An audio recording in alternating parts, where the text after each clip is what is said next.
If you're looking to get news and atmosphere about the conference KCD Munich, then this episode is for you.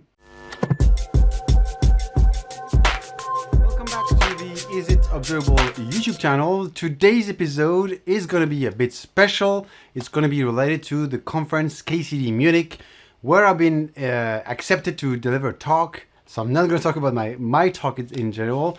I want to share the atmosphere of the conference and deliver a couple of interviews. So we will have a couple of interviews about KCD Munich in general. We will present the Dapper project, and I think it's an amazing project. So Salaboy will talk about it. We will also have Alessandro speaking about his project. We'll have also speak about the Kubernetes Storm Center, which is really interesting, and also discover Otterize, which is a great solution to manage your network policies. So if you enjoyed today's content, don't forget to like and subscribe to the channel. So follow me in KCD Munich.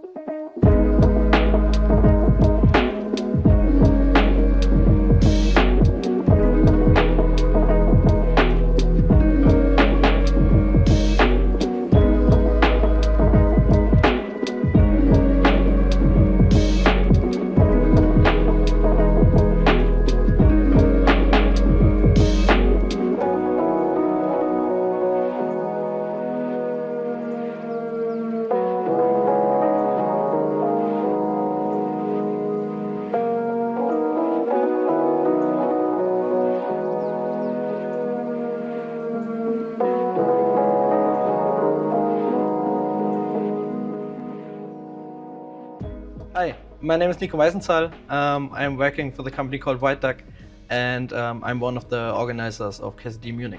My feeling of this year's KCD Munich is pretty nice. So we were very crowded, more than 430 people. I think we had a good time, good talks, good sessions, very new stuff, talking about technical stuff, the Kubernetes birthday and so on. So it was, I think really great event. So in terms of sponsoring for the event, it was really great. So we had lots of support of our sponsors, many gold sponsors, silver sponsors, and so on. So we were nearly booked out. I think we have one place left to get another silver sponsor. So a really good year. And yeah, thanks again for all the sponsors making this event possible at all. Talking about KCD Munich in general. So we have the third edition now. We had the second one in the same venue, which really allowed us to learn what went good last year, make some things better. So I guess we improved some things, make sure that the attendees have nice 2 days. So it was really nice to reuse the venue we know, and to really also get the feedback or what the feedback we got over the last years, and try to make the 2 days a better event for everyone. So we have multiple tracks. We had 2 tracks for sessions, 1 sponsor track. We had a track for our sponsor talks and also a track for sponsor workshops. Added with a special track, so we had really many tracks. For the talks itself, we used Sessionize to get the CFP going, which also went pretty well. So we had, I think, 250 submissions for the CFP with around about 45, 48 sessions in place on the agenda. So it was really hard to select them. And then on top, of course, all the sponsor sessions. I think we have around about 8 hours or even more of sponsor talks. 2 additional sponsor workshops, and some nice additions on top. And also, as we did last year, we also did an unconferencing on both days, so attendees had the option to select topics, to vote for topics, and then build their own agenda for the afternoon on both days. So if you would like to start in KCD in your town or your company, I think it's a great start to talk to your local community, get peoples in. So you will be required to have 3 companies in place to start building up a KCD.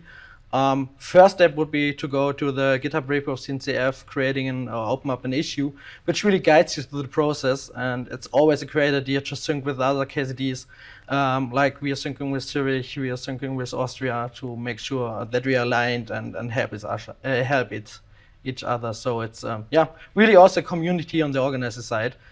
So if you like to start and you have questions, just check out to me or any other organizers somewhere in the world, and they are pretty sure to help you. Yeah, talking about KCD and financials, yeah, it can be hard, can be quite hard. It depends on the location. Some KCDs get really great venues for really cheap money. Others have to pay a lot of money. So in our case, it's really a big portion of our budget goes to the venue. And you really make sure that you have the money in place, that you have sponsors in place. Also, the organizing companies might need to come together and say, okay, if we don't have enough money, how do we handle it? Yeah, it's important part to be aligned with the budget and to make sure that everything really runs smooth. So talking about the future KCD Munich, no plans yet, but I'm pretty sure we'll start. So round up in this event, make sure that all the stuff afterwards went well, the publishing of the videos, getting the feedback in, and so on. And afterwards, I'm pretty sure we will do a short break, some weeks, and then we are pretty sure starting with the next edition for next year. But no real plans yet on the date and so on. But I'm pretty sure we will have another round.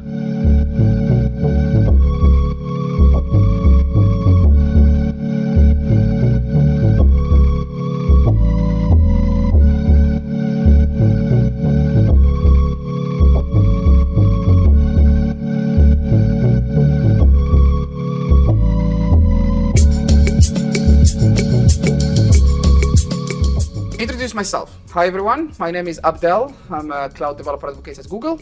I co-host a podcast called the Kubernetes Podcast by Google, and I mostly work on Kubernetes and Service Mesh. So what am I doing at KCD Munich? I did the keynote, or part of the keynote. I co-opened the conference with Max, who is one of the organizers. We did 30 minutes reflecting on 10 years of Kubernetes. People who doesn't know, Kubernetes reached 10 years this year. So we talked a little bit about how have it been and what the future might hold for us or looks like. Spoiler alert, a lot of AI, a lot of ML, of course.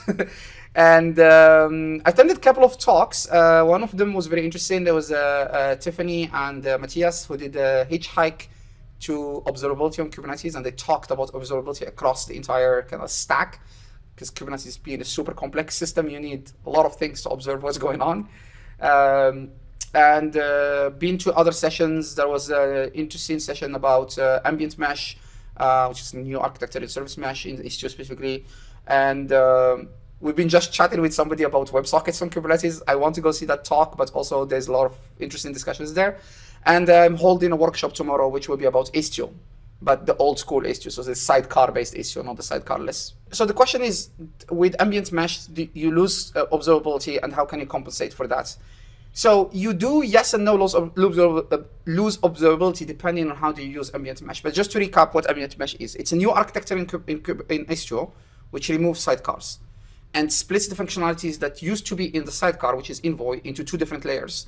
There are some functionalities that are implemented by a proxy that runs on the node called the ztunnel, and that's a proxy that was created from scratch in Rust, which does MTLS and does some observability, but those are layer 4 observability, so you obviously get just very minimalistic metrics, aka you don't get like HTTP metrics and all this stuff.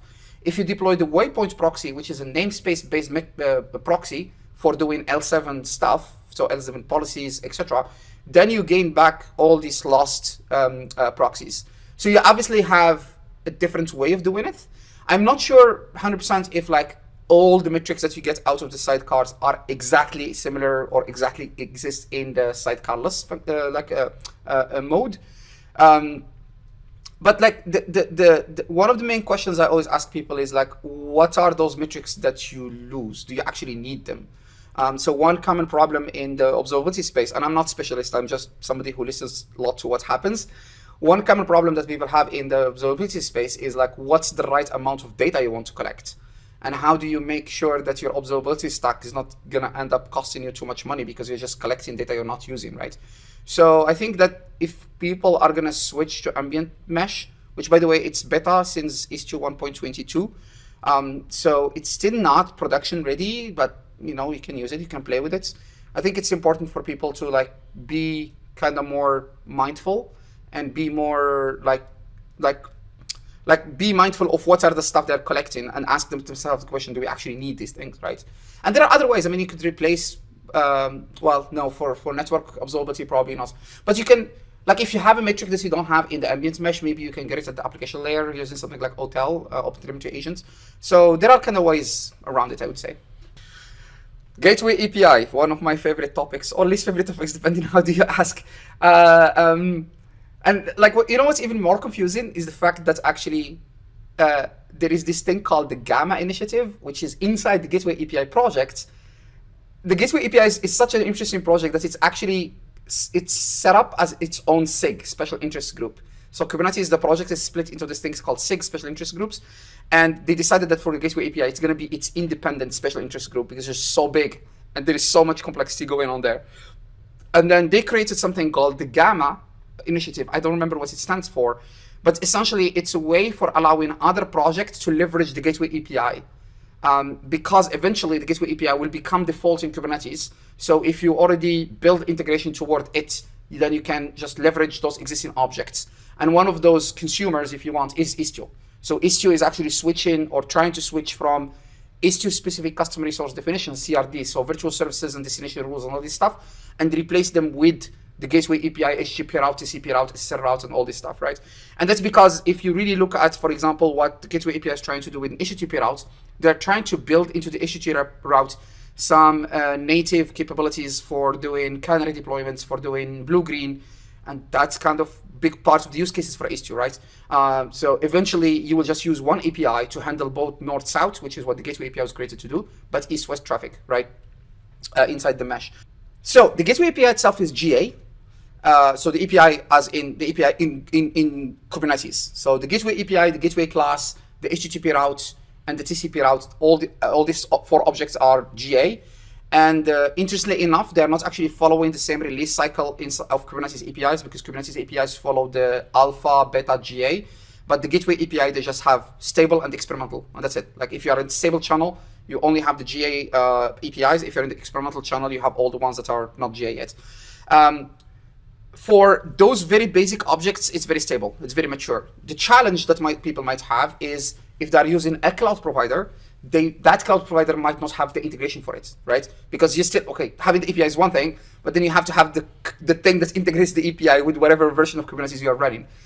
If you're doing self-managed Kubernetes, then you have traffic supported already. I think Nginx, if I'm not mistaken. There's another one, I'm trying to remember the name. Kong already supported, so all these like proxies already support the Gateway API. If you're running on cloud, I think Azure and Google Cloud does support it. Amazon is still in experimental mode, so their integration is still in the making. Give it a try, see if the features that you already use with your existing ingress controller already exist in the Gateway API. But the API is pretty stable, so you can migrate to it if you want. Yeah, what are the new features in Kubernetes 10 years that are exciting? By far, it's the KEP that made sidecars be handled better by Kubernetes. Actually, it's very interesting. The concept of sidecar of Kubernetes was literally just a concept. It was just a common pattern that people in the community agreed we're gonna call this a sidecar. There was nothing special in Kubernetes itself that made it handle the sidecar container different than the main container. As far as Kubernetes was concerned, those are just 2 random containers inside the pod. So there was quite a lot of problems, and one of them, for example, is the fact that for some use cases, you need the sidecar to start first before your application can be doing anything, right? Istio being one of them, right? Like if the sidecar is not ready, the application cannot talk on the network. Or if you're doing observability, you need the sidecar, the agent, to be ready so that when your application starts spitting out logs, they can be shipped to wherever they need to go, or metrics or whatever, right?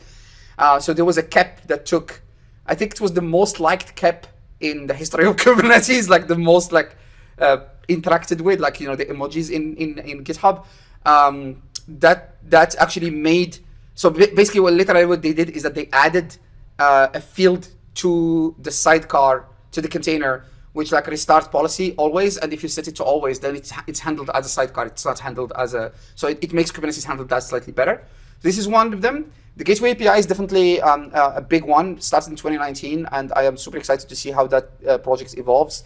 And I guess the third one, which is, I don't think that a lot of people will have to care, and it's kind of funny to say it this way, but it's actually the last code cleanup in Kubernetes that was removed 1 million lines of code, which was literally removing cloud provider code which was inside Kubernetes, and the last cleanup we removed Google cloud provider code and VMware. So Kubernetes has this thing called CCM, cloud manager, something cloud manager, which is essentially a plugin that allows to integrate with other cloud providers. And that code for a while was inside Kubernetes code itself, and then it was just taken out. So they were going through iterations to remove it, and the last code cleanup was the one that removed Google.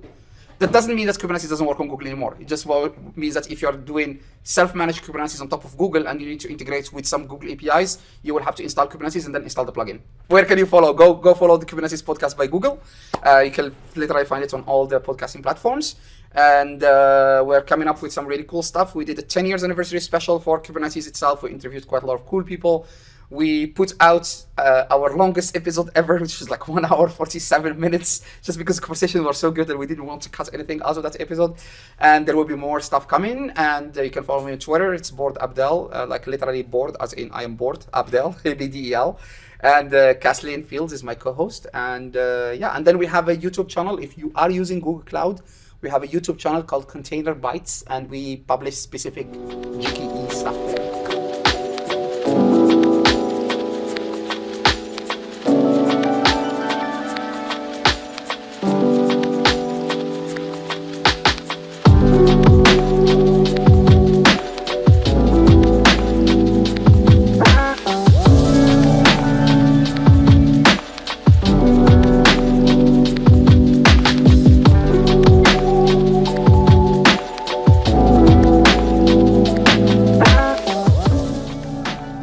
Mauricio Salatino. I work for a company that's called Diagrid, and we work on the Dapper project. Yesterday, I did a presentation here at KCD Munich, and my presentation with Thomas Vitale was about enabling teams to build platforms and new platform experiences by using different open source projects and promoting open interfaces.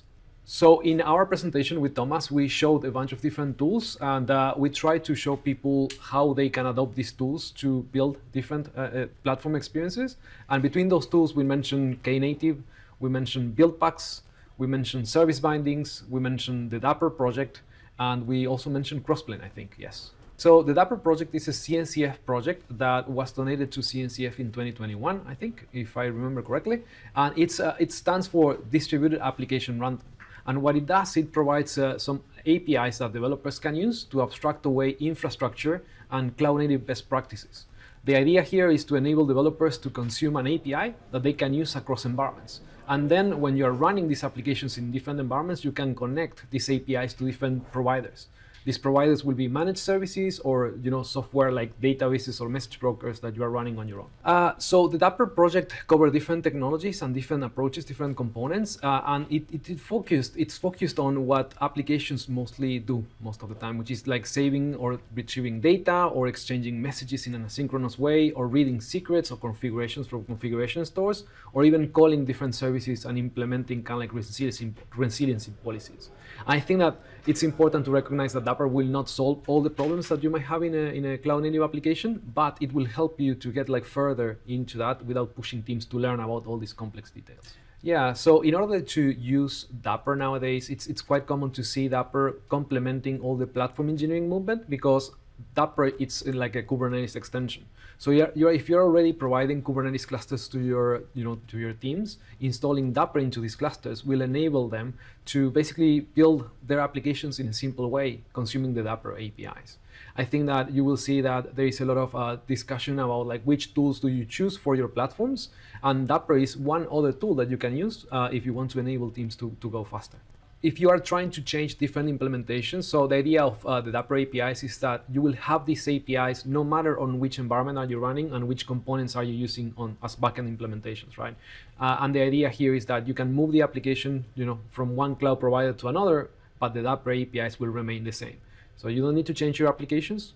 You can just, focus on configuring Dapper for the new cloud provider and the managed service that you're using.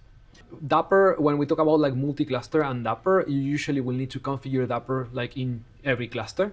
There are some solutions that will allow you to basically configure multiple Dapper installations at the same time. You can check one of the Diagrid products, which is basically this management product to help you to manage multiple clusters running Dapper. Regarding observability, what Dapper does is, because it runs as a sidecar very close to your application, it gives you the access to all the application interactions through the Dapper APIs. So from an observability point of view, you can not only see, you can see what the application is doing, which components it's interacting with, which databases or message brokers or configuration stores it's interacting with, and you can get all the metrics out of the box without instrumenting your application. Because again, you have something there between the application and your infrastructure that it's reading and taking metrics outside. This is a very common question if Dapper works with Istio or not. Dapper and Istio complement each other. I think you can run them together in the same cluster. There is no problem with that.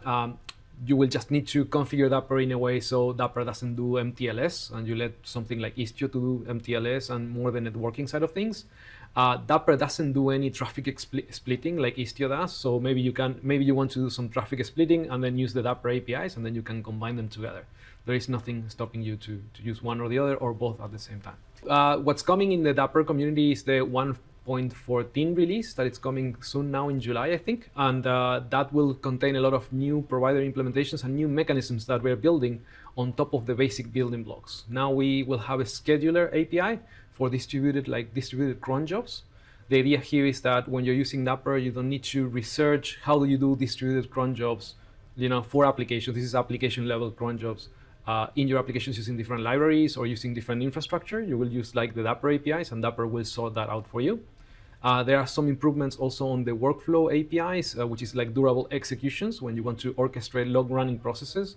And I think that that's kind of like one major step forward into enabling more complicated patterns that you can build out of the box with the Dapper APIs. So if you want to get started with the Dapper project, you can go to dapper.io or follow Dapper Dev in Twitter.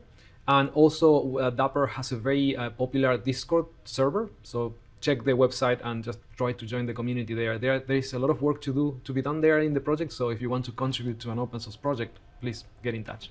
So if you want to get in touch with me personally, you can just contact me in Twitter at Salaboy. Also follow my blog in salaboy.com. And if you're interested in platform engineering, check out my book that I published last year that it's titled Platform Engineering on Kubernetes.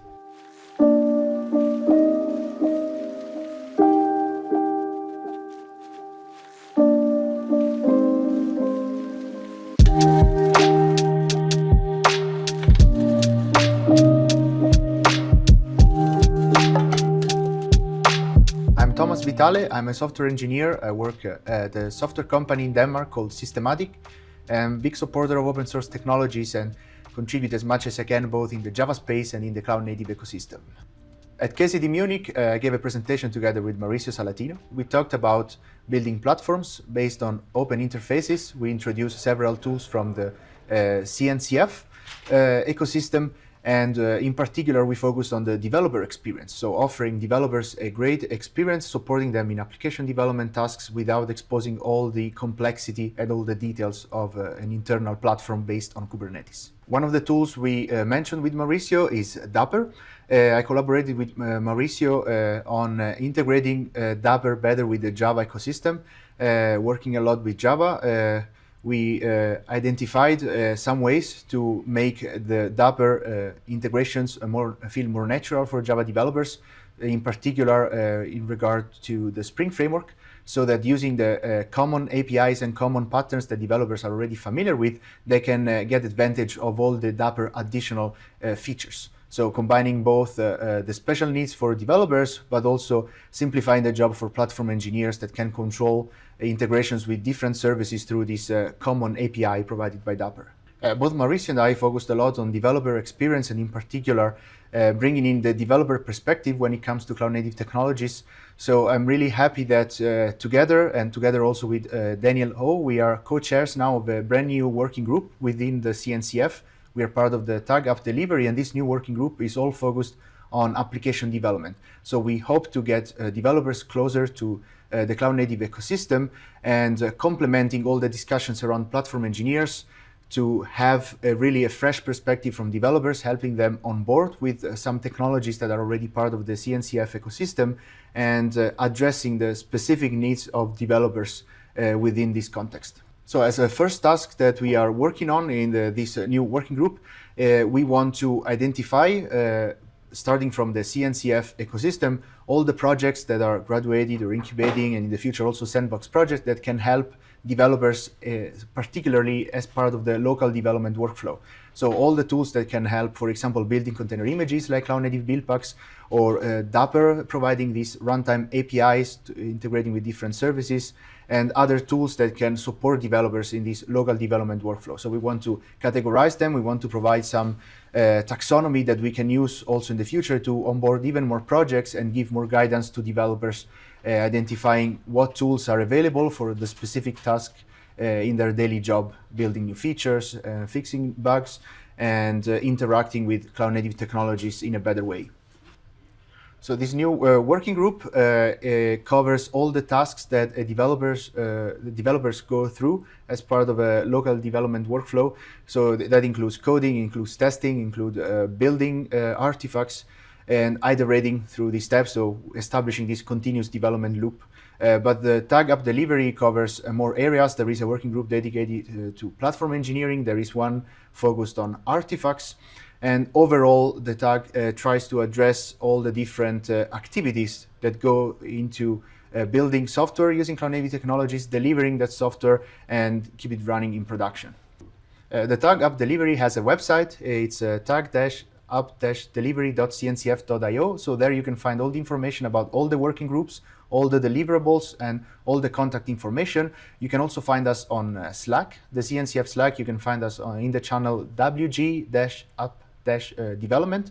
We meet every 2 weeks, so feel free to join. We are looking for more people to help us working on our first deliverable as a working group and getting more feedback. In particular, if you're a developer, please join and help us establishing this groundwork that we want to build on in the future to help even more developers joining this cloud native world.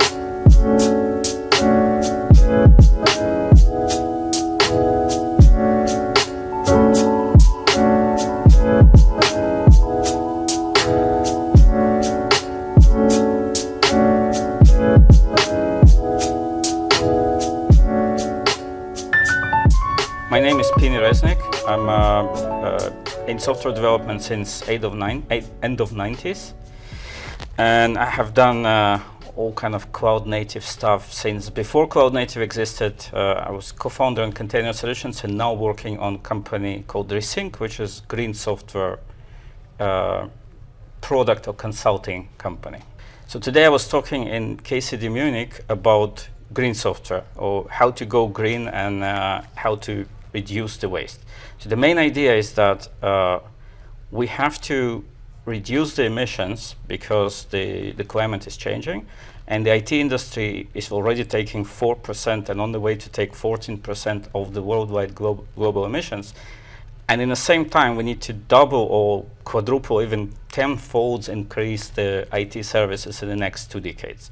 So how we can reconcile this digitalization and AI demands with reduction of emissions. And the main idea is to reduce waste immediately, because we are only using about 15% of the capacity, and invest in new ways of building software that decouple from carbon emissions. So today there are quite few different systems that are collecting and exposing metrics to the customers, carbon emissions metrics and energy metrics. So there are few, the most famous one is Kepler, which is running inside Kubernetes. It has agents and it collects information about different things within Kubernetes, and it shows the energy consumption per everything in Kubernetes, right? Which is great, but it only inside Kubernetes, not below Kubernetes, not outside of Kubernetes, and it only shows the energy and not translating it to emissions, because it doesn't consider embodied carbon within the devices, servers, and it also doesn't consider properly the carbon intensity in the energy mix. There is another project which is called Scaphander, which is also a good project, also quite challenging to use, which is only working on physical hardware and connects to underlying hardware through RAPL protocol, I think. But that one doesn't work in the cloud because it doesn't have the access to the physical hardware. And generally, there is a big problem of connecting, like breaking through all the layers of hardware software. So there's a lot of improvements going on within the hardware in data centers and clouds. And there is some improvement in applications, but most of the way, like if you optimize the hardware but don't optimize the software, you have really efficient hardware, but it's hardly utilized. Because on average, we're only utilizing about 15 to 20% of our data centers. So to solve this problem, we built our own open source product, which is called Ether. It's on GitHub. It's quite new, and the idea is to collect detailed information about carbon emissions. Actually, it connects to open telemetry, any sort of monitoring system, collects utilization of CPU, memory, and other things, and converts it to energy based on energy profile of underlying servers, and then converts it to carbon emissions based on energy mix in that region at that particular time. So how the Ether works and how it exposes the data is through the same metrics. So we collect metrics from open telemetry, and then you can just put on top of that Grafana or put it in any other place, and then you can quite easily create a sustainability dashboard in just standard Grafana, and then you can go obviously and do all the other things you would do with it, like notifications on low utilization and whatever else you want to do to encourage developers to pay attention and actively reduce waste. So we started from connecting just to any metric source. So we connect to OpenTelemetry, but we also connect to trucks, like physical trucks, the actual things going on the roads, and to buildings. So wherever the digital data is available, we can put it in the system and then convert to emissions. We later integrated with Kepler, so we can also pull the data from the Kepler and then merge it with the other data, which is the problem with Kepler is, again, it doesn't consider underlying hardware and other things outside of itself. So we can do both and then convert it to emissions. What would I recommend the developers to use in addition to our tool is, so we as a company, our aim is not to build metrics, but to build a recommendation engine. So to help companies to actually reduce emissions and reduce waste. But there are other, there is a product, there's KubeCost and KubeGreen. Both are quite good projects. Both help to redirect loads in the right place in the right time. Generally, what we need to do is to adjust our loads to the time where the green energy is available, right? And they're doing that. There is another project from a company called Ortec Finance that is Kubernetes operator. Fortunately, I don't remember the name, but it's from Ortec Finance. They created Kubernetes operator that looks into KubeGreen and redirects the loads to the right place based on sustainability metrics. So where you can reach out to Resync, obviously you can find us in all the, on the internet and everything else. If you want to look into Ether, there is a project on GitHub. There is also a separate microsite called ether.green with AETHER, Ether, .green, and then you can look into the code and configure it. It shouldn't be too difficult to configure. It's not like Kepler doesn't require any agents. But it is a young project, and we would love you to contribute and give us feedback.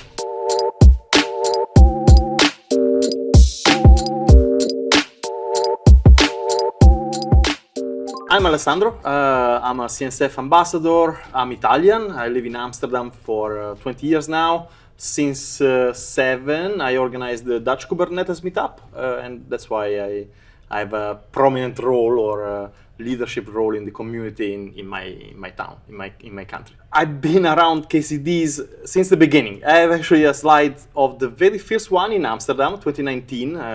We organized it in Amsterdam.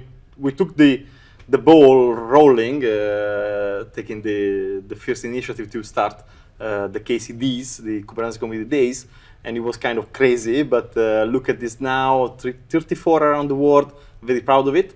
And of course, like I'm a technical person, I'm a software engineer after all, but this time I'm gonna present a kind of different talk. Also, I presented in Turkey, and it's called the periodic table of cloud native. A little background, I'm a chemist. I studied chemistry all my life, got my PhD in Amsterdam, and so I, inspired by other talks, similar talks, I decided to prepare a talk where I compare cloud native projects to elements of the periodic table. So it's a talk where you can learn about a few new things, or build with me this table, these comparisons between projects and elements, and maybe you can learn a bit about chemistry, which is a fascinating discipline, fascinating science, which really gives you an insight on the natural world. So I thought Kubernetes is Carbon because it's everywhere and so Carbon is a very special element because it makes this very interesting geometrical compound, so it can connect with 2, 3, or 4 different atoms. And so Kubernetes is the center of our platform, right? So Kubernetes is the cornerstone of every platform that you can call this name. And so I decided to compare it to Carbon. I'm building a new thing because I had this idea when I was working in my previous jobs, and I talked to people, and I feel the need for a more simple experience of using and consuming cloud native application and platforms. So I'm building Kubespaces.io, where I want to offer namespace as a service in a very streamlined, very simple way. I call it Heroku with the Kubernetes API because I cater to developers that don't want to hear the word cluster. They don't care about VMs. Clusters are like the kettles of 2024, I think. And so we want to move beyond the infrastructure into purely developer-centric experience for cloud native. We don't want to be opinionated because we believe developers love freedom and for the infrastructure people to get out of the way, but they also want the betters included, and indeed they don't want to struggle with deploying things like OpenTelemetry Collector, so it's going to be offered as a service from the platform, and developers can just import the library and then just collect their metrics and see them in a single pane of glass offered by the platform. So that's the idea. We want to remove all the obstacles so developers can focus on what matters to them, which is new features, bug fixes, with all the benefits of cloud native without the hassle and burden of infrastructure. So our pricing model is very transparent and honest. So we don't charge per user, we charge for resources. So if you need some more resources, we can expand your quotas and your footprint. But yeah, we're just gonna charge per resource consumed, which means that we also have a green angle to this, right? So we also do it because then we avoid having unused resources. We just scale the clusters just enough for your application to be accommodated, can scale dynamically, which we believe also will produce significant reduction in carbon footprint and an impact on the environment. Kubespaces.io, or you can get in touch with me. For now, it's a one-man show, but I'm looking for co-founders and people that want to share the journey.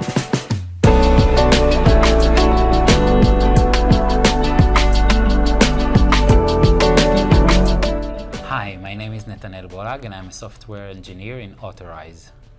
The purpose of Otterize and the value that we bring to the market is we enable zero trust in production, making the software engineers, the DevOps team, and the security persons in the organization happy.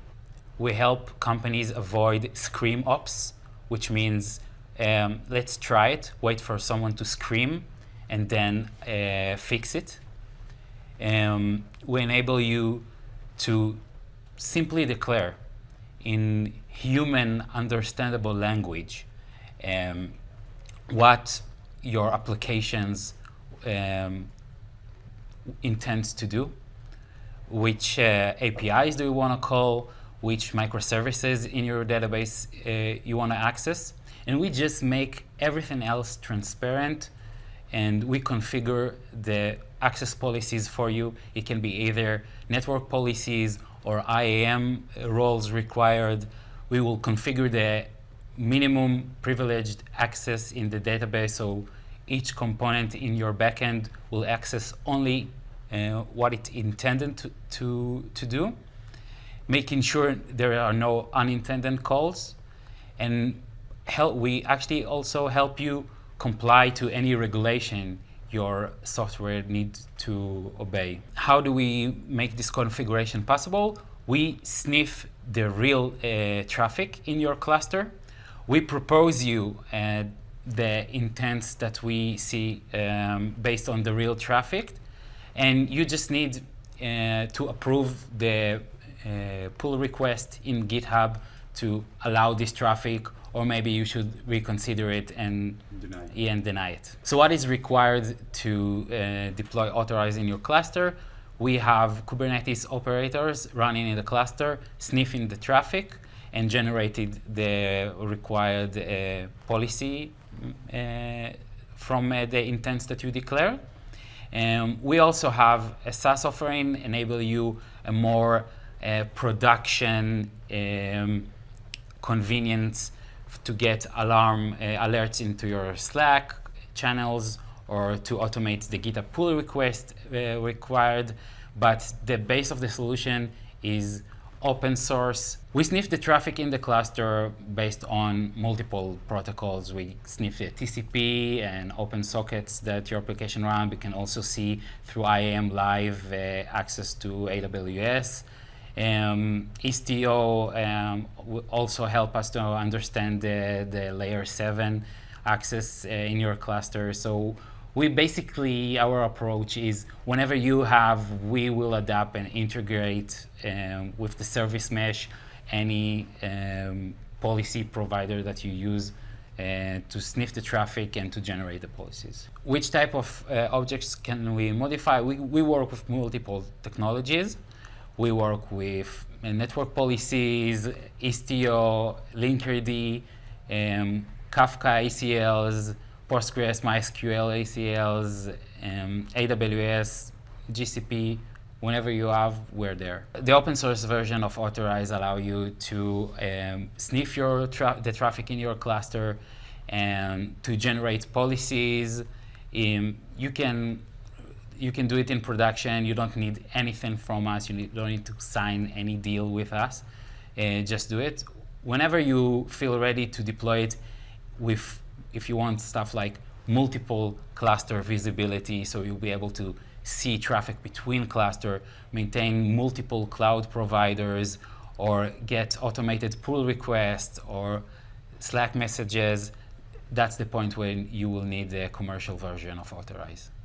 Otterize provide observability in your cluster. You can see in our cloud product, you can see the map of your cluster. You can see which service talk to which services. I installed Otterize on our own backend, and there is always a sense of surprise when you actually see the real map of your cluster, even though you thought you can draw it on your own. And this is all done with BPF, with no eBPF, just DNF spoofing and socket scanning. That's it. Okay, so I'm going to do a quick demo of Otterize.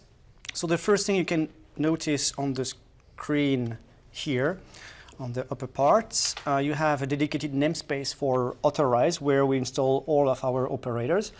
So there are three main components. The credentials operator, its job is to generate just-in-time credentials for various components. Can be databases, can be whatever IAM roles and permission in any of the main three hyperscalers, or it also manages the creation of identities. So by identities, I mean that with Otterize, you can map and generate certificates from providers such as Cert Manager or Spiffy Spire, or from our own cloud hosted solution.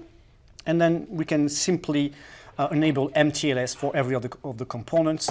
So it allows you to have a very simple way to first enable identity for every workload in your cluster, and then generate credential for any application you may need, such as Kafka and databases. Then the intent operator, so this one is responsible to translate the high-level calls as a developer you want to make, calling out different services that can be located either in the cluster, so Kubernetes services, as well as anywhere in the cloud, like you can think about DynamoDB or any other serverless services. And then finally, we have the network mapper. So this job here is really for mapping out the cluster, as well as doing a couple of things. So it's running, it's the one responsible for interacting with the CLI. And then it's also generating IP address from DNS names when you want to reach out a service via DNS, because network policies, for example, they don't support DNS names. So the mapper is really there to kind of map out what's happening in the cluster, map out your different services, again, within the cluster, and also extending to other services in the cloud, monitoring things that happens at layer 7 API level. And then we have a daemon set where you effectively have the sniffer sniffing the traffic using classic BPF, also checking logs for databases to understand what permissions are needed. And yeah, basically reporting it to the network mapper. So in our case, I have a voting app namespace that is implementing the Docker voting app application. And at the moment, I don't have any authorized configuration, which is called client intent. So the client intent is just a YAML file where you declare what services, you just list the services that you want to access. And the beauty of the client intent is, as a dev, you don't even have to craft them up. What you can do is just use the Otterize CLI, just specifying what namespace you want to connect to and export it. So export will just generate the YAML configuration for the client intent. So in our case here, you can notice that I have a couple of them. I have the results service that needs some configuration, traffic, which is my ingress controller, votes, worker, and yeah, basically all the components of my application. And these client intents are the minimum that you need to implement into your cluster to make the configuration happen. So typically in a zero trust environment, what you need is a default deny policy. So the first thing, the idea is within my target namespace, the voting act namespace, I want to deploy a default deny rule. So I can see here that it's implemented, and as YAML, you can see that I'm basically, from the ingress, I'm denying any connection. So now what I want to do, I want to enable the required traffic only. So for that, again, I can use the output I have from Otterize CLI, so that one, and pipe it into kubectl apply f-f, and yeah, just basically piping it to the actual configuration. So if I do that, on the top, I will monitor the client intent and also pay attention to the number of network policy here. Currently, only the default denied is there. Now let's monitor the client intent. 0, right? I'm just applying the the recommended configuration from Otterize, from the network mapper. I can see that now I have my traffic, default policies, my result, vote, and worker. And what I didn't show you is why those 4.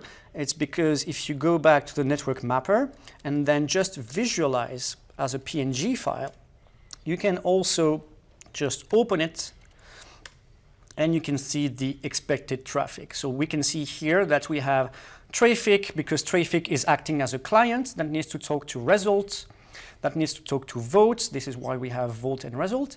And then we have a worker that needs to access DB and Redis. So now, in terms of the resulting network policies, again, remember the client intent, this is the operator responsible to translate those network policies, those client intents into lower level network policies. So we still have the default deny, but for example, if I go into the DB access configuration, you can notice a couple of things. So first, of course, now we have ingress from namespace selector voting app, which is expected.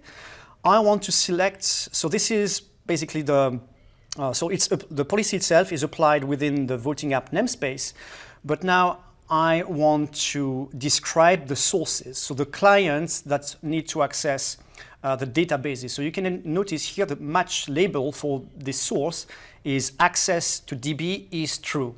Right, so this is the first part of the labeling that we do. So the network policy, we kind of simplify it by implementing labels on the pods as well as the network policies. Right? So here you can see that's also matching label, intents Otterize.com service, DB voting app. This is basically the pod selector that where it's applied. So now if I go back to the, where is it? Okay, if I go back to if I go back to the pod, and remember access to the database was, if I go back to my, so access to DB, so we need result. So let's monitor, or let's check the result pod. If I check the result pod here, I can see here the label is exactly the same that was described into the network policy. So what that means is that all the pods that we have labeled as access DB true have now access to the database service.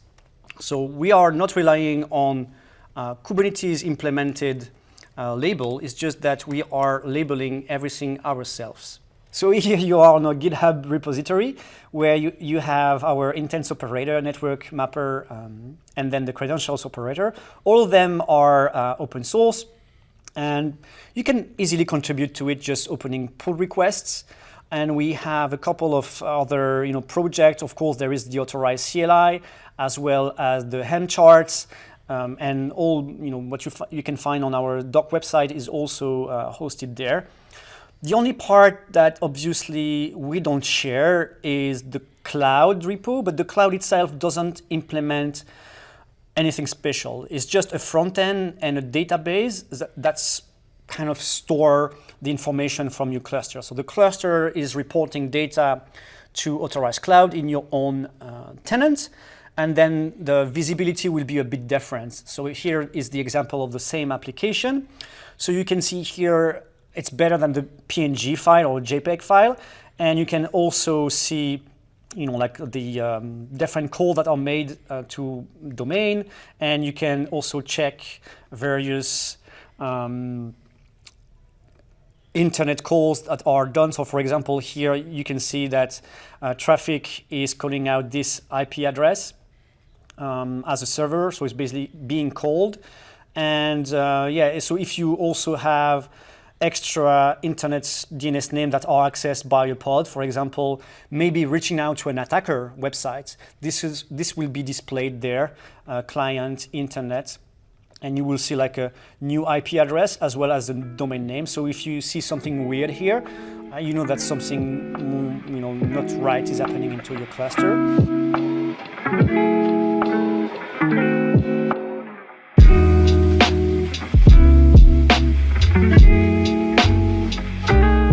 My name is Constanze. I work at the Technical University of Vienna at the moment. I do research in cybersecurity. Hi, I'm Lukas, a student at TU Wien, and I'm currently doing my interdisciplinary project on the Kubernetes terms. Yeah, hi, my name is Josef, and I'm currently doing my master's at the TU Wien. Hi, my name is Tobias Grantner, and I'm a data science student at TU Wien. I'm extremely proud to have been able to bring along 3 students to the KCD Munich today, because that was not planned originally. Even the project with them wasn't planned. In fact, I taught them last year in my normal class that I teach, and met them on the way home from the lecture hall one day, and they were looking for a project for their masters. And I said, well, I just had something, and I had actually already been accepted to KCD Munich, and I knew those guys were good. And so I tried to if I can get those 3 guys working with me, we're going to create something amazing. I don't know where we're going, but it's going to be good. And that what happened. And I was really grateful to the organizers here at the KCD to let me bring them, because it was a bit improvised. And how did I attract them? Honestly, I think it was more that they believed me when I said, I don't know where we're going, but we're going to go somewhere good. Initially, the idea for the Kubernetes Storm Center came from a discussion that we had started last year in KubeCon Chicago, when I asked around in the CNCF security community whether we would know if I exposed randomly an SSH server, how long would it take until it got breached? That's where it started. And then it turned out that nobody knew, and we don't have shareable threat intelligence. And then there was the question, well, what would it actually take to build it? And this was why we put in a proposal for KubeCon Paris, which was accepted. And when then in January was accepted, we started to build with Control Plane IO. We started to build the prototype, which we presented in Paris. And the results and the feedback was enormous. And that was, of course, very, very motivating. Then I found the students, and since then it's just been going places. So at KCD Munich, we presented the Kubernetes Storm Center. It's an upcoming project where we try to model threat intelligence, so attack paths, on Kubernetes clusters, so that you can see how some vulnerabilities could have been exploited and see the traces of the attack path. So the setup that we've started out of with the Kubernetes Storm Center, so the tech stack was essentially whatever would work fast to get a POC up and running. Now at this MVP stage, we see that we've made a bit of a bloat. We created a bit of a bloat, and it needs a skimming down. I think we're going to stick with eBPF. That's a solid yes. We are flexible into what exactly extracts the eBPF logs. Tetragon seems to be a great solution. And for the other parts, I would love to bring in WebAssembly and to make the log forwarding stage as powerful and as lightweight as possible. So yeah, also happy to work with the open telemetry and observability community here to see what they already have in best practices that I am not aware of. My goal in this project was to work on the side where we collect the logs and collect the information generated by the clusters, and how we can gather it.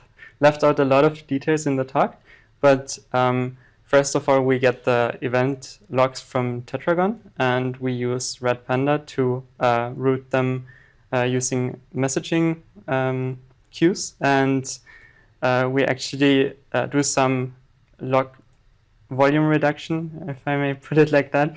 So we, when we start up the cluster, we first of all collect a collection of logs. And we use this as a baseline on how logs look like which are not harmful, and which are not interesting to us. And then we remove logs which look like this from the new logs coming in. And this data is then forwarded to our pattern matcher, which does the translation into sticks. And from that on, it does the matching using the sticks pattern matches. So the project is split into 2 parts. We have the honey clusters, which run the vulnerabilities or the vulnerable software, and which send the logs to a central data collection. And then we have the threat intelligence part, which uses these logs and interprets them and matches them to attack patterns. The idea is that we have an attack model, which consists of sticks objects which are called attack patterns, and they resemble the different attack steps in an attack. And by adding these indicators, which are also sticks objects, sticks balls, we achieve that we can map the different events that we get. So for now, we have pretty much shown a POC, but we don't have enough attack models yet in there. So we, of course, need to grow a database on all those attack paths.